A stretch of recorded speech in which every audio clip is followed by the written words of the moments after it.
오늘이 5월 마지막 주일이고요. 우리 교회는 청소년들, 청년들을 위한 주일 예배로 이렇게 드립니다. 그래서 오늘 말씀도 우리 청소년, 청년들과 관련된 말씀을 오늘 나누고자 합니다. 신학교에 가면 그 신학교에서 배우는 과목 가운데 선교학이라고 하는 과목이 있습니다. 선교학에서 이제 선교지를 분류할 때 그 지역에 예수님 믿는 사람이 5%가 안 될 때, 5% 미만일 때에 그 사람들을 가리켜서 미전도 종족이라고 부릅니다. 미전도 종족이라고 하면 그 외부의 도움 없이 자기들 스스로 복음화를 할 수 없는 그런 민족을 미전도 종족이라고 말합니다. 그런데 이 용어를 우리나라에서 우리 청소년과 청년 세대에게 사용하는 그런 청소년, 청년 전문가들이 있습니다. 지금 대한민국에 있는 청소년, 청년들이 그 세대의 숫자의 5% 미만만 신앙생활을 하고 있다고 하는 그런 말이 되겠습니다. 우리의 자녀들, 또 우리 청소년들, 또 청년들, 이 세대가 이미 교회를 많이 떠나 있습니다. 그래서 우리가 경각심을 가져야 되는데요. 보통 우리가 교통 신호등을 볼 때 이제 주의하라는 등이 옐로우 사인이잖아요. 황색 등. 그 다음에 이제 빨간 등, 레드 사인이 있는데 지금 청소년, 청년 세대에 대한 이 복음화는 이 빨간색 불이 들어와 있는 상태입니다. 그러니까 우리가 경각심을 갖고 대책을 세워도 지금 많이 좀 늦은 상태라고 하는 것을 좀 기억하면서 오늘 말씀은 좀 그들에 대한 아주 기초적인 차원에서 함께 좀 고민을 해보고자 합니다.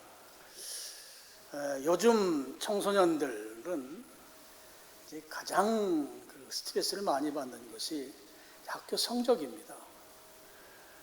그리고 대한민국은 성적순으로 사람들을 줄을 세우기 때문에 그 줄에서 앞에 서기 위한 그 노력을 학생뿐만 아니라 부모가 합작해서 노력을 하고 있는데 그것이 오늘날 우리 청소년들에게 엄청난 스트레스를 주고 있다는 것입니다.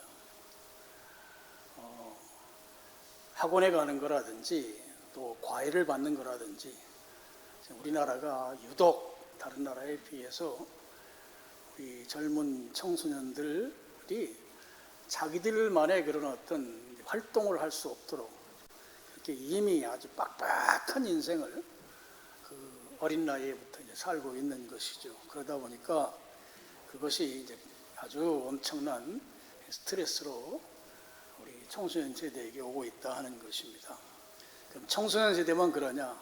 우리 청년들도 마찬가지입니다. 청년들 취업하는 문제, 또 내 집 마련 문제, 그리고 결혼하는 문제 이런 것들이 다 오롯이 당사자들이 이제 감당해야 되는 그런 부분으로 있기 때문에 청년들도 역시 자기들의 그 삶과 관련해서 엄청난 스트레스 가운데 있다 하는 것이죠.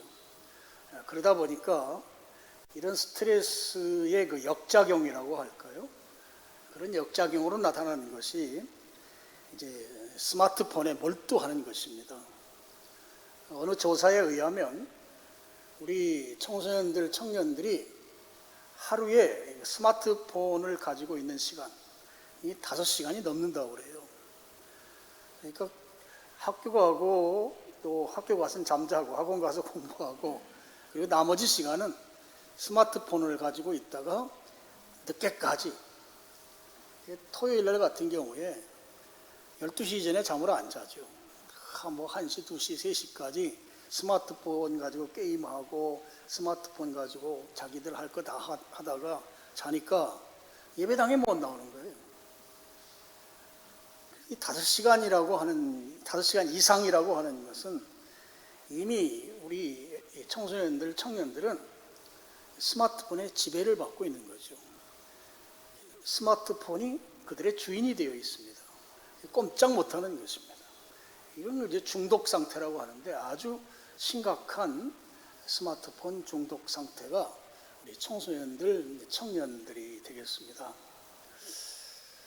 예전에 제가 어떤 분의 강의를 들으면서 들은 이야기인데 우리나라의 청소년 청년들이 10명 가운데 4명이 자기 삶에 대해서 만족하지 못한다고 그래요.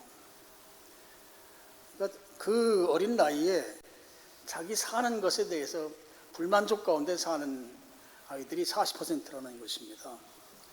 그래서 그들은 이 불만족한 것을 이제 기성세대에 대한 저항으로 표현하는 것이죠. 그래서 부모님을 원망하고 또 부모님이 싫어하는 일들을 합니다.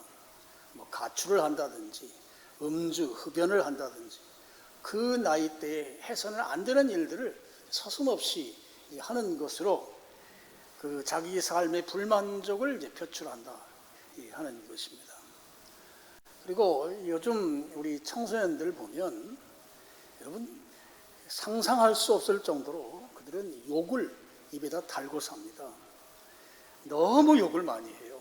정말 상상할 수 없을 정도로 욕들을 많이 합니다. 그러니까 이렇게 아이들의 언어가 강팍해졌는가 싶을 정도로 이 욕들이 교회 다니는 아이들도 마찬가지더라고요. 다 욕들을 너무 심하게 할 정도로 그 정도로 이 아이들은 지금 그렇게 엄청난 아픔 가운데 또 엄청난 기대를 하지 못하는 기대 밖의 삶을 지금 살고 있다 하는 것입니다. 이런 마음 아픈 사실은요, 우리 부모님이 엄마 아빠가 다 신앙생활을 하더라도 그 신앙생활을 하는 자녀들 가운데 절반 이상이 신앙으로부터 떠나 있다고 하는 것입니다. 뭐 부인할 수 없는 이제 사실입니다. 그래서 두 명의 자녀를 두고 있다고 하면 둘 중에 하나는 불신앙의 삶을 살고 있는 것이 오늘 우리 신자들의 자녀들의 삶이다 하는 것이죠. 그러면 이러한 원인이 어디에서 왔는가?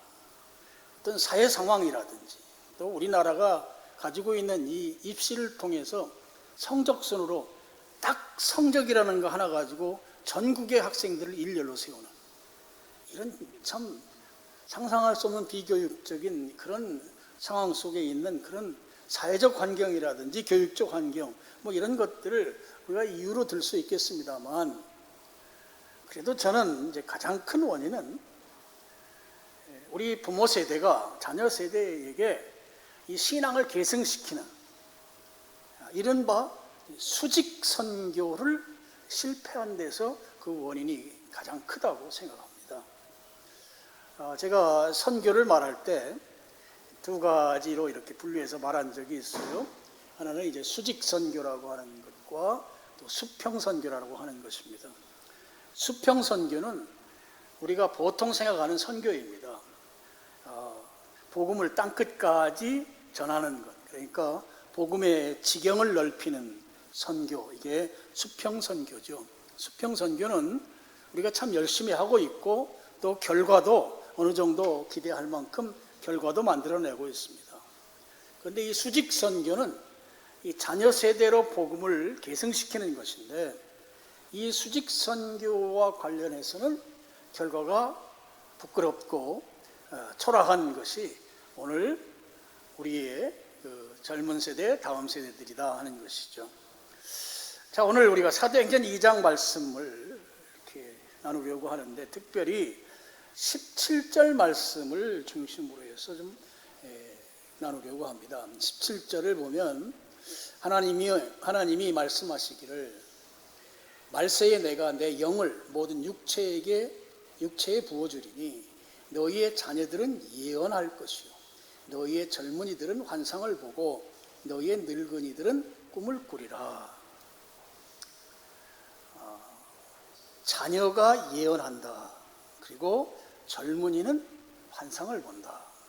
우리의 자녀 세대는 예언을 하고 환상을 봐야만 오늘 성경 말씀대로 이루어지는 것이죠.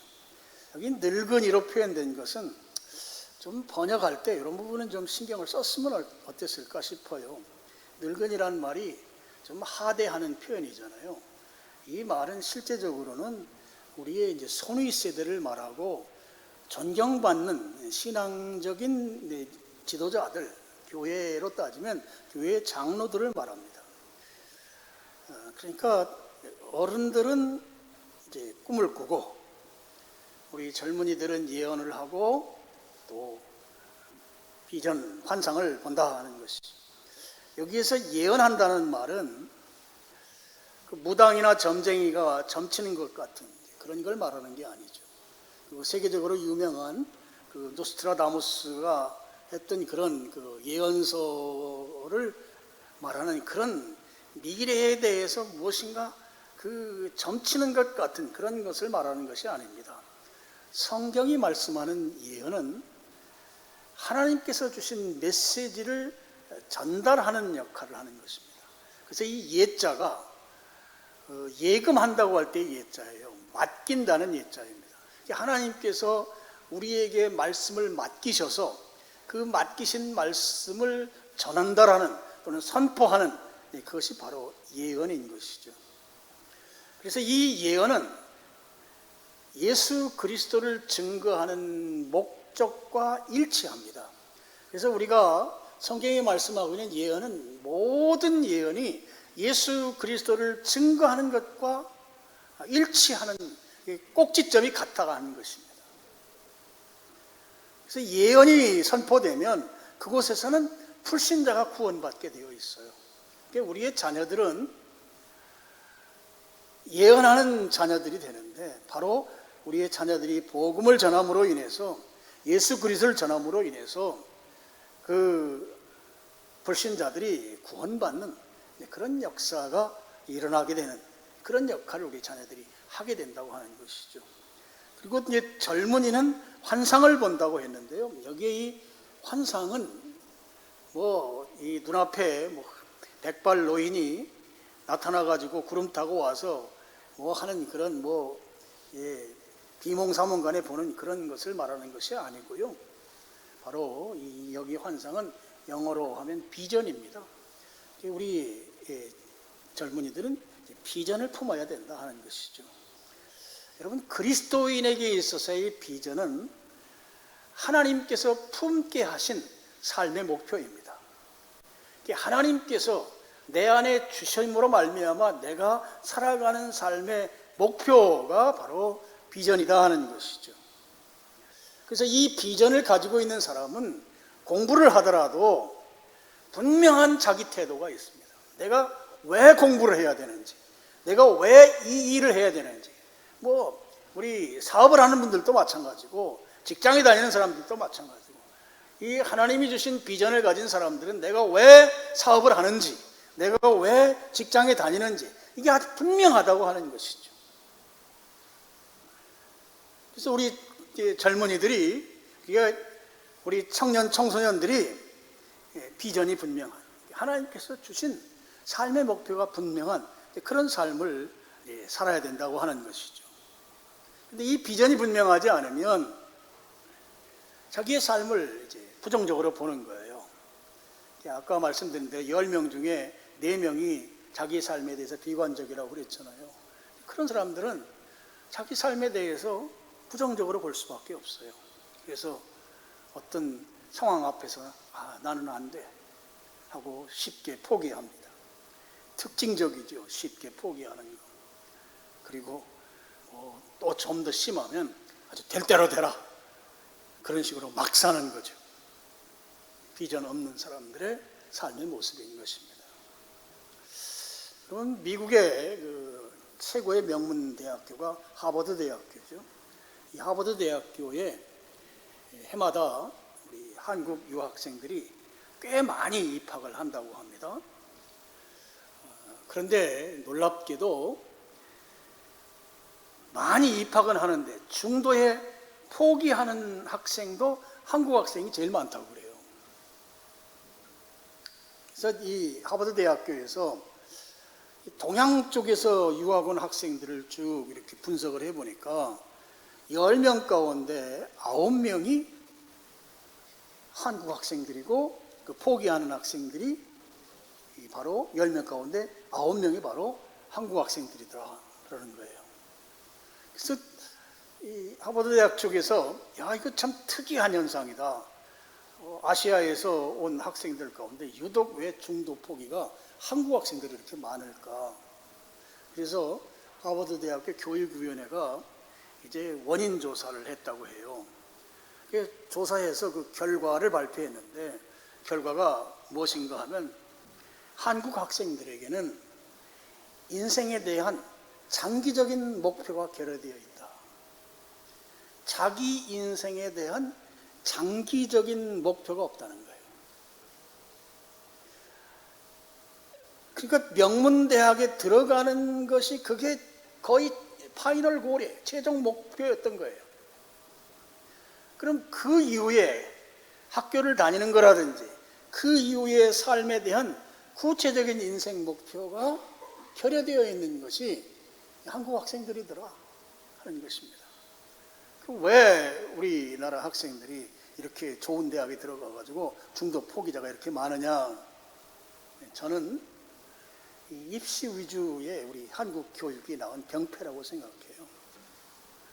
줄 세우기 교육. 이거는 병폐가 바로 그런 결과들을 만들어내는 것이 아닌가. 인생에 대한 자기 삶에 대한 장기적인 목표가 결여되어 있기 때문에 공부하다가 어려운 문제가 닥치게 되면 이를 견디거나 극복하지 못하고 그냥 포기해 버리는 것입니다. 우리나라 대학교는 입학하면 웬만하면 다 졸업합니다. 근데 미국의 대학교는 입학은 비교적 쉽다고 하죠. 근데 대신에 졸업하기가 상당히 어렵다고 합니다. 많은 학생들이 졸업을 못하고 끝내는 경우들이 많다는 거예요. 그러니까 이 좋은 대학에 들어갔지만 그 대학에서 그 과정을 제대로 마치지 못하는 것은 어려운 문제를 이겨낼 수 있는 장기적인 목적이 없기 때문에 그냥 포기하는 그런 것이 우리 한국 유학생들이었다 하는 것이죠. 여러분, 우리의 자녀들 또 우리 청소년 청년들에게 자기 인생에 대한 비전을 품게 하는 것, 이게 우리 어른 세대가 해야 할, 감당해야 할 아주 중요한 목적이라고 생각합니다. 근데 이 비전이라고 하는 것은 하나님께서 주신 것이기 때문에 오늘 사도행전 2장은 이 성령님께서 역사하시는 가운데 이루어지는 일들을 소개하고 있어요. 그러니까 하나님께서 주시는 비전을 가지려면 바로 성령님의 감동으로 우리 안에 주신 삶의 목적, 그 비전을 갖고 우리의 자녀들이 살아갈 수 있도록, 우리 젊은 세대들이 그 목적으로 살아갈 수 있도록 하는데 우리가 도우미 역할을 잘 해야 하겠다 하는 것이죠. 오늘 우리의 자녀들이 하나님께서 그들 속에 품게 하신 이 비전을 품고 그 비전을 가지고 인생을 살아갈 수 있도록 하는데 부모님들이나 우리 어른 세대가 좋은 도우미가 되어야 되겠다 하는 것입니다.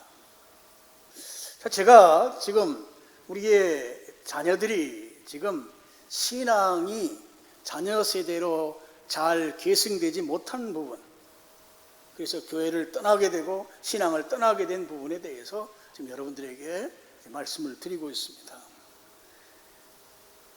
그것에 대해서 저는 수직 선교가 잘 이루어지지 않았기 때문에 그렇게 되었다고 제가 말씀을 드렸습니다.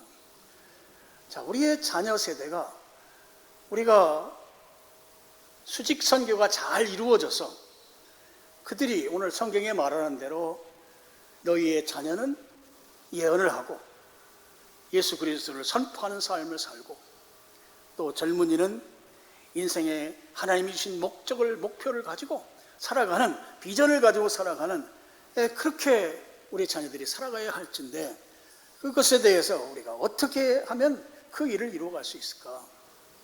아주 기본적인 거 제가 두 가지만 오늘 말씀드리고 싶습니다. 자, 첫 번째는요, 우리의 자녀들에게 복음을 전해야 합니다. 자녀에게 복음을 전해야 한다 하는 것입니다. 제가 지난번에도 말씀을 드렸지만 자녀에 대한 신앙교육의 1차적인 책임은 부모에게 있습니다. 교회의 교역자들에게 있는 게 아니고 부모에게 그 1차적 책임이 있습니다. 그리고 실제적으로 자녀들의 신앙에 가장 큰 영향을 끼치는 사람도 바로 부모입니다. 그렇기 때문에 우리의 자녀들의 신앙에 대해서 부모님들이 정말 책임감을 가지고 우리의 자녀를 지도해야 할 것입니다. 얼마 전에 제가 인터넷 신문을 통해서 본 내용입니다. 모 유명 연예인이 결혼을 했어요. 근데 이 결혼했는데 아내가 불교 신자입니다. 본인은 기독교 신자고. 근데 이 불교 신자인 아내의 종교를 따라서 개종을 했다. 그리고 불교에서 표창도 받았다 하는 기사였습니다. 기독교인이었다는 거예요. 근데 불교인이 된 거예요. 저는 그 유명 연예인이 그리스도인은 아니었다. 그냥 교회 다니는 사람, 처치고였다는 거죠. 그래서 그의 삶 속에서 예수님을 만난 경험이 없었을 것이고 그는 예수님을 믿지도 않았던 것이 분명합니다. 여러분, 이건 한 연예인의 이야기가 아니고 그런 일이 내 자녀에게서도 일어날 수 있다고 하는데 우리가 경각심을 가져야 합니다. 내 자녀가 예수님을 만난 경험이 없고 내 자녀가 예수님을 믿지 않는다면 그 연예인처럼 충분히 타 종교로 개종할 수 있다고 하는 거예요. 우리의 자녀에게 그러한 일이 일어나지 말라는 법이 없다고 하는 것입니다. 그래서 우리 자녀에게 부모가 복음을 전해야 하는 것입니다. 그래서 우리의 자녀가 그리스도인이 되도록 만드는 일을 부모가 해야 한다는 것이죠. 여러분, 진짜 예수님을 만나면, 진짜 그리스도인이라면 개종이 불가능합니다. 어떻게 개종이 가능해요? 내 속에 주님의 영이 임재하고 주님의 영이 거하시는데 거기에 어떻게 타 종교의 그 우상의 영이 들어올 수 있느냐 말이에요. 저는 이건 전혀 불가능하다고 생각합니다. 그러니까 교회 다니는 사람과 그리스도인은 다른 거예요. 그 연예인은 교회 다녔던 사람이에요. 다니는 사람. 교회 가서 목사님이 하는 좋은 말씀 듣고 또 종교라고 하는 게 사람이 하나 정도는 가지고 있어야 되니까 그냥 종교 하나 가지고 또 세상이 험한 시대니까 좀 내 마음이 좀 편안하기 위해서 그냥 예배당 다닌다. 이 정도 수준이었던 거죠. 그래서 여러분의 자녀들 또 우리의 청소년, 청년 세대를 위해서 이 복음을 전하는 것에 우리가 총력을 기울여야 합니다. 어느 기독교 단체에서 설문조사를 했는데요. 청소년 시절에 내 신앙에 가장 큰 영향을 준 사람이 누구냐 하는 질문을 했어요. 그랬더니 그 조사에 응한 사람들의 50%가 어머니라고 대답했습니다. 근데 이 청소년기는 이 친구 관계가 굉장히 친밀한 그 시대거든요. 그 또래 집단 시대란 말이에요. 친구를 좋아하는 때인데, 그러면 친구들에 의해서 신앙적인 영향력은 얼마나 되느냐 그랬더니 5.2%가 나왔어요. 5%밖에 안 돼요. 신앙적 영향력이 가장 큰 사람이 자녀들에게 누구냐? 바로 어머니, 엄마라는 것입니다. 저는 오늘 예배에 참석한 여러분 엄마 되는 분들에게 당부합니다. 엄마가 자녀에게 복음을 전해야 합니다. 자녀가 엄마가 전하는 복음을 듣고 예수님을 영접하고 그 자녀가 예수님을 영접할 뿐만 아니라 구원의 확신을 가지고 주님이 주신 비전을 마음에 품고 인생을 살아갈 수 있도록 만들어야 한다 하는 것이죠. 자, 자녀에게 복음을 전하는 방법론이 중요하죠. 저는 우리 교회에서 이 복음전도 방법론을 세 가지를 교육하고 있어요. 첫 번째는 간증법입니다. 구원 간증이라든지 삶 속에서 일어났던 특별한 일과 관련된 간증이라든지 그 간증을 통해서 복음을 소개하는 간증법. 또 한 가지는 브릿지 전도법입니다. 브릿지 전도법은 제자 훈련할 때, 3단계 제자 훈련할 때 그때 이제 충분히 실습을 해서 익힙니다. 그래서 우리 교회 안에는 브릿지 전도를 잘 하는 분들이 꽤 많이 계십니다. 그리고 마지막 한 가지는 성경 공부 전도법입니다. 그럼 자녀들에게 적절하게 복음을 전할 수 있는 방법이 뭔가 하면 저는 성경 공부식으로 하는 전도법이라고 생각합니다. 그래서 제가 이 성경 공부식으로 전도할 수 있도록 소책자를 만들었어요. 제가 이제 소책자를 3종류를 만들려고 생각하는데 지금 이제 2종류는 이미 만들었습니다. 왜 3종류인가 하면 우리 한국에 3세번이라는 게 있잖아요. 그래서 하여튼 다른 접근 방식으로 3번 이 공부식으로 하다 보면 가부간에 결론이 나지 않겠는가. 그래서 제가 이제 3종류로 이 성경 공부식 전도법 소책자를 이제 나머지 이제 한 권을 지금 집필 중에 있습니다. 제가 10월 달에 그 목회자 세미나를 우리 교회에서 해달라고 하는데 우리 교회에서 하지 않고 우리 동생교회가 예배당 건축하면 건축 기념으로 우리 동생교회에서 하기로 했어요. 그래서 그때 제가 가서 이 전도와 관련된 이야기를 좀 더 구체적으로 하려고 합니다. 그래서 그때 사용하기 위해서 지금 이제 마지막 한 권을 집필 중에 있습니다. 2권이 지금 있습니다. 그 2권은 바로 그 생명의 길이라고 하는 이건 이제 사형리를 기반으로 해서 만든 성경 공부 교재예요. 생명의 길. 그리고 창세기로부터 시작하는 접근법입니다.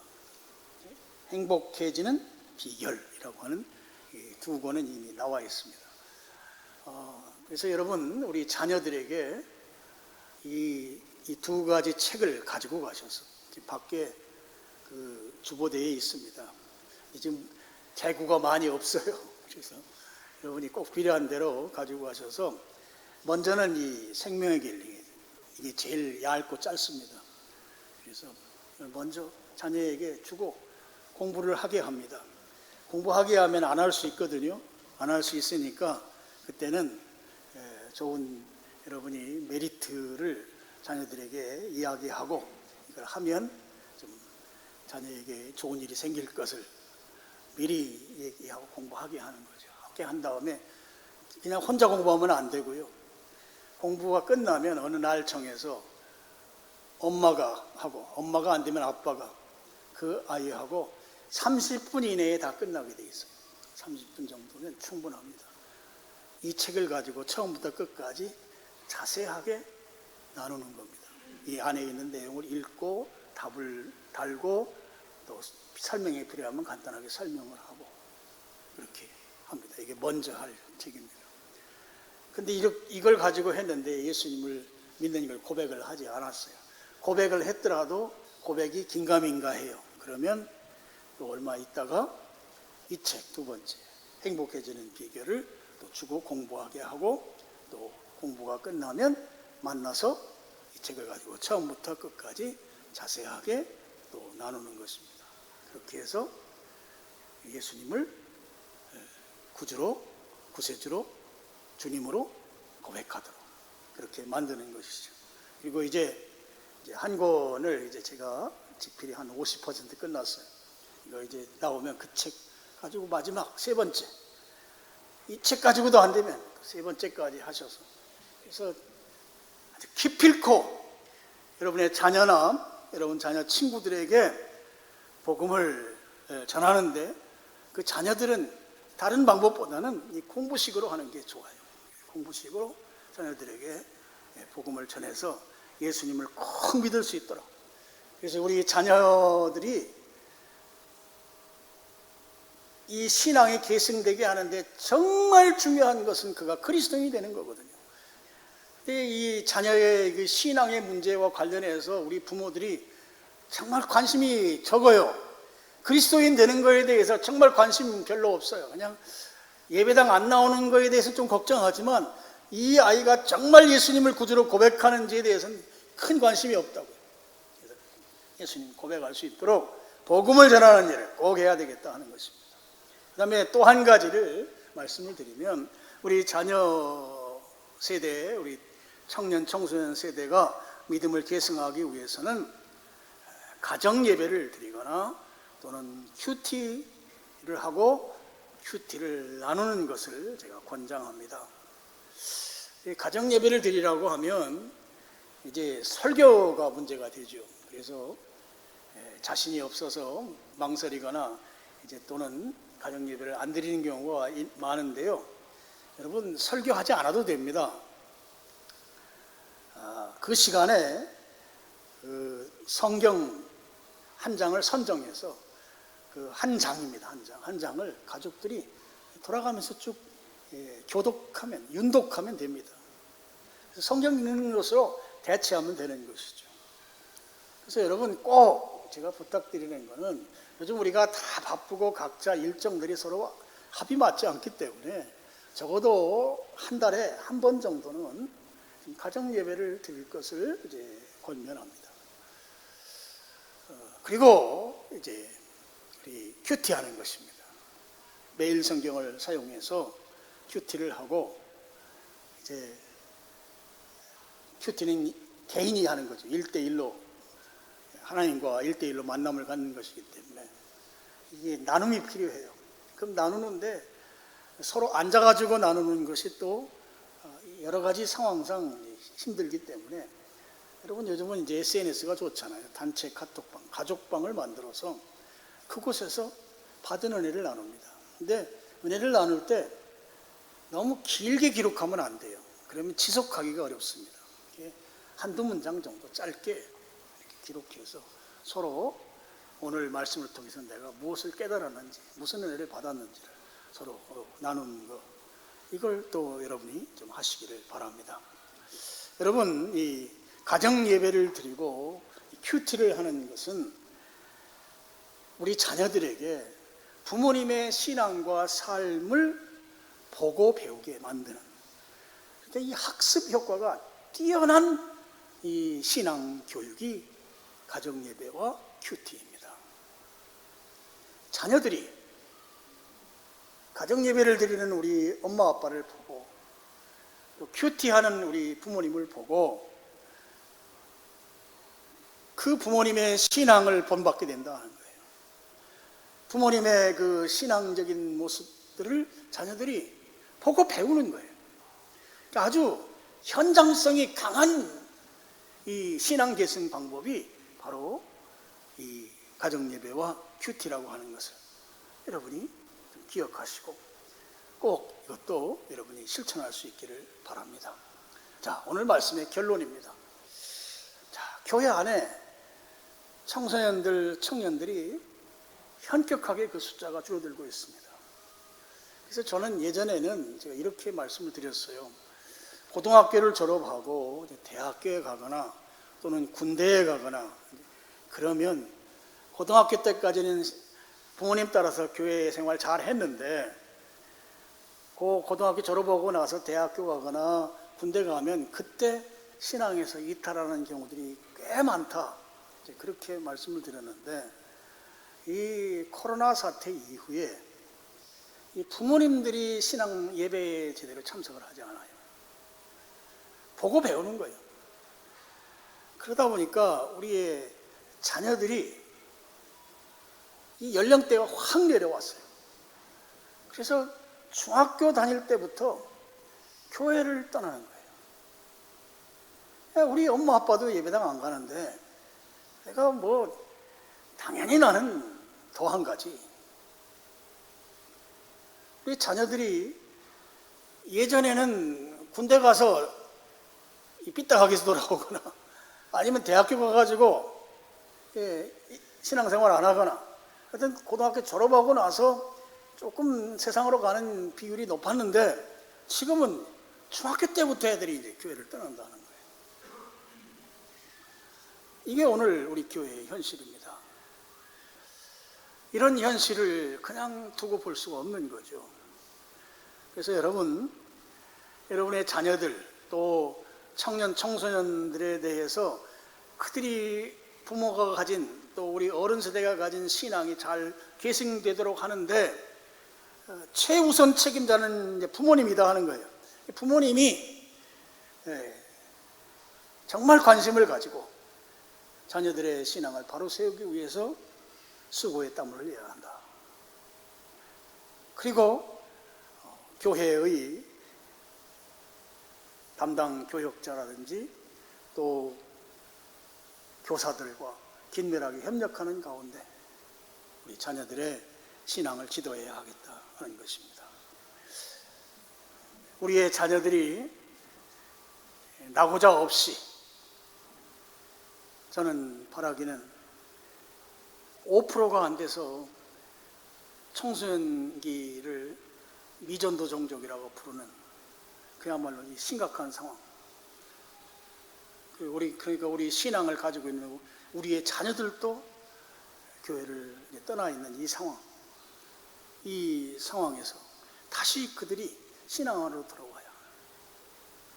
그렇게 하기 위해서 우리가 그들이 그리스도인 될 수 있도록 복음을 전하고 또 집에서 신앙의 모범을 보이며 보고 배우게 만드는 그런 일을 통해서 우리의 자녀들이 성장했을 때 하나님께서 귀하게 쓰는 그런 인물들이 될 수 있도록 그 역할을 우리 부모 세대가 잘 감당할 수 있기를 주님의 이름으로 축원합니다. 기도하겠습니다. 아버지 하나님 감사합니다. 오늘